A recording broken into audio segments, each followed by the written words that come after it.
राधे राधे दोस्तों। शिव पुराण की कथा अध्याय 10। नंदिकेश्वर कहते हैं, तदंतर वे दोनों ब्रह्मा और विष्णु भगवान शंकर को प्रणाम करके दोनों हाथ जोड़कर उनके दाएं बाएं भाग में चुपचाप खड़े हो गए। फिर उन्होंने वहां साक्षात प्रकट पूजनीय महादेव जी को श्रेष्ठ आसन पर स्थापित करके पवित्र पुरुष वस्तुओं द्वारा उनका पूजन किया। दीर्घ काल तक अविकृत भाव से सुस्थिर रहने वाली वस्तुओं को पुरुष वस्तु कहते हैं और अल्पकाल तक ही टिकने वाली क्षण भंगुर वस्तुएं प्राकृत वस्तु कहलाती हैं। इस तरह वस्तु के ये दो भेद जानने चाहिए। किन पुरुष वस्तुओं से उन्होंने भगवान शिव का पूजन किया यह बताया जाता है।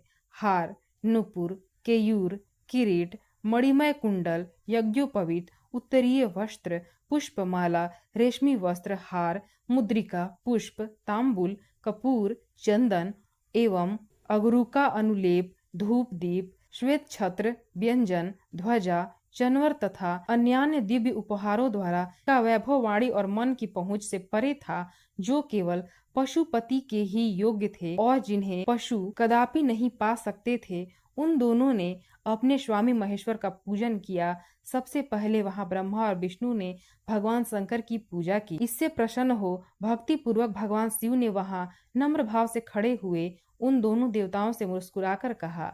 महेश्वर बोले, पुत्रों, आज का दिन एक महान दिन है। इसमें तुम्हारे द्वारा जो आज मेरी पूजा हुई है, इससे मैं तुम लोगों पर बहुत प्रसन्न हूँ। इसी कारण यह दिन परम पवित्र और महान से महान होगा। आज की यह तिथि महाशिवरात्रि के नाम से विख्यात होकर मेरे लिए परम प्रिय होगी। इसके समय में जो मेरे लिंग वेर की पूजन करेगा, वह पुरुष जगत की सृष्टि और पालन आदि कार्य भी कर सकता है।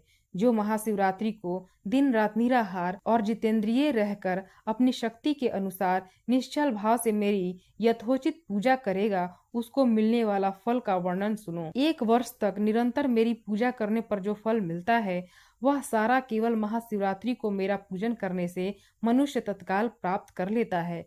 जैसे पूर्ण चंद्रमा का उदय समुद्र की वृद्धि का अवसर है, उसी प्रकार यह महाशिवरात्रि तिथि मेरे धर्म की वृद्धि का समय है। इस तिथि में मेरी स्थापना आदि का मंगलमय उत्सव होना चाहिए। पहले मैं जब ज्योतिर्मय स्तंभ रूप से प्रकट हुआ था, वह समय मार्गशीर्ष मास में आद्रा नक्षत्र से युक्त पूर्णमासी या प्रतिपदा है।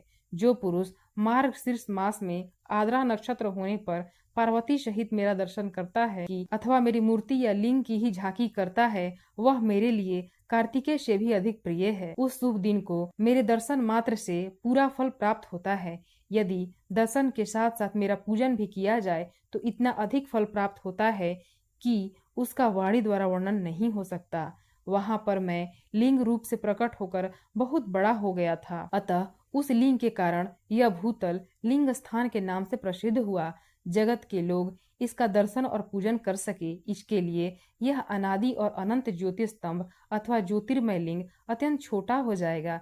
यह लिंग सब प्रकार के भोग सुलभ कराने वाला तथा भोग और मोक्ष का एकमात्र साधन है। इसका दर्शन, स्पर्श और ध्यान किया जाए तो यह प्राणियों को जन्म और मृत्यु के कष्ट से छुड़ाने वाला है। अग्नि के पहाड़ जैसा जो यह शिवलिंग यहाँ प्रकट हुआ है, इसके कारण यह स्थान अरुणाचल नाम से प्रसिद्ध होगा। यहाँ अनेक प्रकार के बड़े बड़े तीर्थ प्रकट होंगे। इस स्थान में निवास करने या मरने से जीवों को मोक्ष प्राप्त हो जाएगा।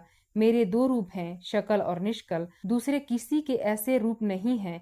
पहले मैं स्तंभ रूप से प्रकट हुआ, फिर अपने साक्षात रूप से। ब्रह्म भाव मेरा निष्कल रूप है और महेश्वर भाव सकल रूप। ये दोनों मेरे ही सिद्ध रूप हैं। मैं ही पर ब्रह्म परमात्मा हूँ। कला युक्त और अकल मेरे ही स्वरूप हैं। ब्रह्म रूप होने के कारण मैं ईश्वर भी हूँ। जीवों पर अनुग्रह आदि करना मेरा कार्य है। ब्रह्मा और केशव मैं सबसे बृहत और जगत की वृद्धि करने वाला होने के कारण ब्रह्म कहलाता हूँ। सर्वत्र सम रूप से स्थित और व्यापक होने से मैं ही सबका आत्मा हूँ। सर्ग से लेकर अनुग्रह तक जो जगत संबंधी 5 कृत्य हैं, वे सदा मेरे ही हैं। मेरे अतिरिक्त दूसरे किसी के नहीं हैं, क्योंकि मैं ही सबका ईश्वर हूँ। पहले मेरी ब्रह्म रूपता का बोध कराने के लिए निष्कल लिंग प्रकट हुआ था।